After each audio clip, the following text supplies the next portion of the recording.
Enrique, en las negociaciones del proceso de paz. Enrique, muy buenas noches. Buenas noches. Enrique Santiago es asesor jurídico de las FARC en las negociaciones con el gobierno colombiano. Enrique, antes que nada, ¿cómo llega uno a ser asesor jurídico de las FARC? Pues porque lo seleccionan entre un plantel de juristas que proponen en este caso los países garantes y acompañantes, ¿no? A propuesta de distintos organismos que habían venido mediando en este proceso, y entre los distintos currículum que se presentan, pues uno de ellos seleccionado es el mío. Después de todo este tiempo de negociaciones, y ahora entraremos un poco más al detalle, ayer, después de la victoria del no en el plebiscito, ¿tú personalmente qué sensación tuviste? Pues una sensación de tristeza inenarrable, ¿no? O sea, Colombia ha desaprovechado una ocasión histórica, de esas que solamente se presentan una vez cada siglo. Era la oportunidad para poner fin a un conflicto de más de 52 años, mucho más, porque 52 años hace que existen las FARC, pero que nadie se le olvide que el conflicto en Colombia existe hace bastantes más años que existe las FARC, ¿no? Con lo cual llama la atención esta polarización sobre las supuestas responsabilidades de las FARC, cuando las FARC son una consecuencia de un conflicto violento que viene existiendo en Colombia, al menos desde 1928, con la matanza de las bananeras, de forma ininterrumpida, con guerras civiles entre liberales y conservadores. Y probablemente lo que no sabe nadie es que las FARC no es ni más ni menos que la transformación de las antiguas guerrillas liberales que, una vez acabada la confrontación de la época de la violencia, fueron nuevamente atacadas por el Estado. ¿Por qué crees que los colombianos dijeron que no? Pues porque ha habido una campaña de desinformación brutal, porque nadie en su sano sentido se oponía a un acuerdo tan sumamente equilibrado, no porque lo diga yo, sino porque lo ha dicho la comunidad internacional, lo han dicho las organizaciones de víctimas, es decir, quienes han padecido la guerra, y lo han dicho las organizaciones internacionales en materia de defensa de derechos humanos. Aquí realmente no se ha debatido, y me llama la atención que nadie lo haya dicho hasta ahora, aquí no se ha estado debatiendo entre un modelo de paz u otro. Aquí lo que ha habido es una batalla política de liderazgos entre Uribe y Santos, la misma que hubo en las anteriores elecciones generales, y que ahora se ha llevado, con la excusa del acuerdo de paz, se ha llevado al terreno de juego del plebiscito, y esa es la realidad, y se han inventado argumentos lamentables. O sea, llamar a que el acuerdo va a traer el castrochavismo, cuando el acuerdo lo que hace es defender la propiedad privada de los campesinos pequeños y medianos, pues nada más contradictorio con el castrochavismo. O decir que es que van a subirse los impuestos, cuando el acuerdo de paz supone el ahorro entre 7 y 8 millones de dólares al día en gasto de guerra. O decir que se va a imponer el imperio feminista y homosexual, que se ha estado diciendo. ¿Por qué? Porque en los acuerdos de paz, por primera vez en la historia del mundo, ha habido una mesa de género que ha mirado cada uno de los acuerdos desde el prisol de género. O decir que esto va a ser impunidad, cuando es el primer acuerdo de paz que ha habido en Colombia donde todos los actores, todos van a tener que examinar sus responsabilidades. El problema es que los que vienen disfrutando estructural e históricamente la impunidad, por primera vez se han visto que se les acababa ese chollo y que iban a tener que dar cuenta de sus responsabilidades. Y eso es lo que ha ocurrido aquí, ni más ni menos. Se ha mentido directamente. Hombre, evidentísimamente. Es decir, lo del castrochavismo, dígame usted qué argumento es ese. Dígame usted eso de que finaliza una guerra y se suben los impuestos, cuando lo que hay es un claro ahorro. Lo que se ha estado estimulando es el odio y fundamentalmente el miedo, porque un error muy grave que ha habido por parte del gobierno, y eso es algo que se ha estado planteando en la mesa de conversaciones hace años, es que no se puede pretender someter a plebiscito, a una consulta popular, un acuerdo de paz, si antes no cesa la propaganda de guerra. Es decir, si los medios de comunicación, hasta el día mismo del acuerdo final, están diciendo que las FARC son violadores de niños, secuestradores, narcotraficantes y asesinos, y a continuación le dicen a la ciudadanía, pero usted tiene que votar el acuerdo de paz, obviamente nadie en su sano juicio va a votar ese acuerdo de paz. Es decir, esos 6.200.000 votos son 6.200.000 votos sumamente concienciados, que contra viento y marea, toda la campaña de odio y de miedo que se ha desatado, han mantenido una posición absolutamente ética, porque vamos a ver ahora cómo gestiona el no este resultado. Todavía no saben ni cómo hacerlo. ¿Crees posible retomar las negociaciones? Las conversaciones no se han roto, ni se van a romper. Es decir, romperlas sería infringir el artículo 22 de la Constitución Política de Colombia, que dice que la paz es un derecho y es un deber de todos los colombianos. Romper las conversaciones sería no respetar lo que ha dicho la Corte Constitucional el pasado mes de julio cuando se pronunció sobre la ley del plebiscito. Y dijo que el plebiscito era absolutamente innecesario, que era una decisión política del presidente y que no tenía absolutamente ningún efecto jurídico, que solamente tenía efecto político y solo respecto al presidente, ni siquiera respecto a las demás instituciones del Estado. Y entre otras cosas, la paz es un derecho que se configura como contramayoritario. No lo digo yo, lo dicen los mayores juristas que hay sobre el planeta, empezando por el profesor Ferrajoli. ¿Y eso qué significa? Pues que hay derechos fundamentales que no están sometidos a la consulta popular.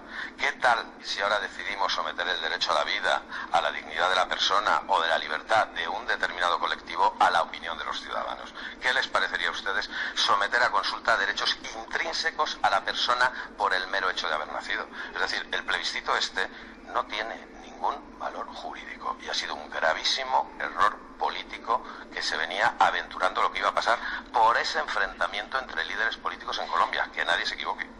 Enrique, porque entiendo que ahora volver a sentarse en una mesa, entiendo que el acuerdo que sale después de 4 años de negociaciones es el mejor acuerdo posible. No sé si es el mejor acuerdo, pero en cualquier caso es el mejor acuerdo posible. Volver a sentarse en una mesa, ¿es posible, por ejemplo, que la guerrilla se replantee algunos de los puntos? Mire, este acuerdo ha sido felicitado por todos y cada uno de los mediadores y negociadores que han participado en acuerdos de paz anteriores, por las Naciones Unidas, por instituciones internacionales, por la Corte Penal Internacional, y es más, se ha dicho que este era el modelo a seguir de aquí en adelante para el resto de procesos de paz, que no podrían obviar este acuerdo.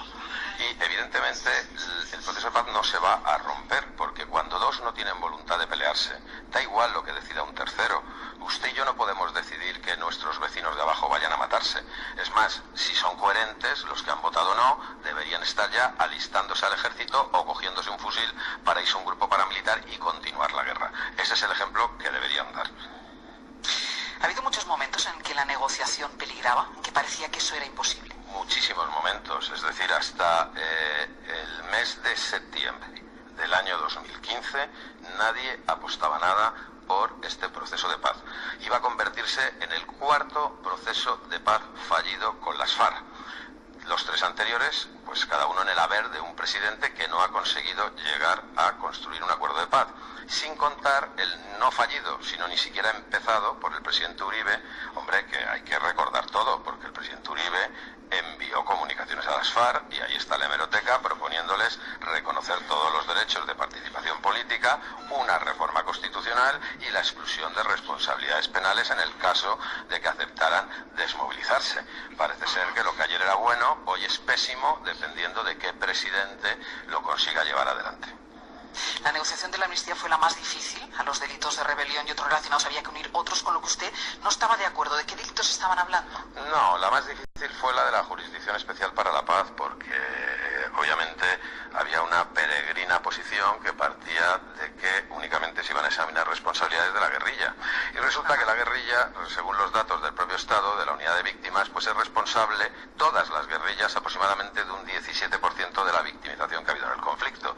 Es decir, el 83% es responsabilidad de grupos paramilitares y agentes del Estado. Y sin embargo, la imagen que se está dando constantemente es que todos los males de este conflicto devienen de la actuación de las FARC, y en consecuencia de esos, en la mesa se pretendía plantear que aquí solamente se iban a examinar las responsabilidades de una parte. ¿Qué tal con eso?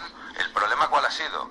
Que los que han disfrutado estructuralmente de la impunidad en Colombia, y lo dice la Fiscalía de la Corte Penal Internacional en su informe de noviembre del año pasado, en Colombia han disfrutado de la impunidad los agentes del Estado y los paramilitares, porque a quien el Estado ha perseguido hasta la saciedad ha sido a las guerrillas. Pues esos mismos señores son los que no se han aguantado y han movido todo lo que sea para no romper el ciclo histórico de su disfrute de la impunidad, a la vez que hacían un gran negocio de la guerra. Eso es lo que ha ocurrido. Después del resultado de ayer, ¿se siente frustrado? Me siento desolado, frustrado no. Yo nunca pensé que esto fuera a ser fácil, en absoluto. Acabar con una guerra nunca es fácil. Si además la guerra tiene 52 años y ha causado 7 millones de víctimas, mayoritariamente campesinos, entre aquellos que han votado sí, porque los que han votado no son los que han visto la guerra por los telediarios desde comodísimas oficinas con aire acondicionado en las grandes ciudades. Esos son mayoritariamente los que han votado no.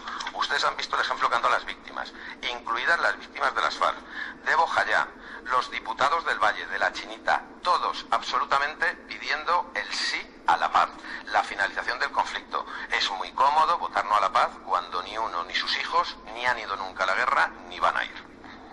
Y a la pregunta de ¿y ahora qué va a pasar? ¿Qué dice? Pues mire, yo creo que aquí se ha generado un problema político, porque aquí problema jurídico no hay. Dígalo la señora Marta Lucía o dígalo quien lo diga. El acuerdo está sólidamente blindado desde el punto de vista jurídico. El acuerdo se ha firmado como acuerdo especial de las convenciones de Ginebra. Y el acuerdo, ya le he dicho que por propio mandato de la Constitución política y por decisión de la Corte Constitucional, el plebiscito en absoluto afecta a su valor jurídico. Es decir, el problema es político. Y es perfecto que el Gobierno, yo creo que ha actuado de una forma muy correcta. Y ha iniciado un contacto con todos los partidos políticos. Pero realmente aquí solo faltaba un partido político, que era el del señor Uribe. El gobierno del señor Santos está compuesto por 3 partidos políticos. Toda la oposición, salvo el partido del señor Uribe, el Polo Democrático, los Verdes, han estado apoyando el proceso de paz. Y el Partido Conservador, de la señora que ha intervenido antes, toda su bancada, todo su grupo parlamentario ha apoyado el sí. Es decir, una sola fuerza política es la que se ha venido oponiendo, el Centro Democrático del señor Uribe, que se ha unido, en este caso con la Conferencia Episcopal, que me imagino que el Papa debe estar muy contento, ya vieron ustedes lo que dijo ayer el Papa, iré a Colombia cuando el proceso de paz esté consolidado, mientras que la Conferencia Episcopal no ha hecho más que sembrar dudas al respecto, o las iglesias evangélicas conservadoras de garaje, que han estado diciendo nada más y nada menos que el acuerdo suponía la instauración de la homosexualidad como norma de comportamiento en Colombia. ¿Qué les parece? Pues efectivamente eso también ha tenido una influencia muy determinante en un sector de la población muy ignorante. Y hay otra parte que no se cuenta. O sea, ¿qué pasó ayer en toda la zona del Caribe? El Caribe es la zona donde más claramente las encuestas daban como resultado el sí. La atravesó un huracán. Y provocó que fuera la zona de Colombia con más abstención. Lo lógico habría sido prolongar ahí la votación, sobre todo en un contexto en el que el margen, pues ya hemos visto que ha sido 56.000 votos sobre un universo de votantes que no llegan a 13 millones de votantes y sobre un total de población de un censo electoral de 30 y tantos millones. Es decir, el resultado es lo suficientemente ajustado como para que nadie se crea ungido por la verdad o por un resultado estable. Hay un serio problema político y hay que solucionarlo. Yo espero que a ese acuerdo se sumen las organizaciones de víctimas y derechos humanos, porque lo que no sería entendible es que se pretendiera arreglar esto entre los políticos que desde hace 100 años han sido incapaces de arreglar este grave conflicto que tiene ya casi 100 años en Colombia. Son las organizaciones de víctimas las que han mostrado la madurez suficiente, y si aquí todo el mundo se llenó la boca diciendo que las víctimas están en el centro del acuerdo, ahora es el momento de demostrarlo y ponerlas en esa mesa con las fuerzas políticas a que den su opinión sobre lo que ha ocurrido.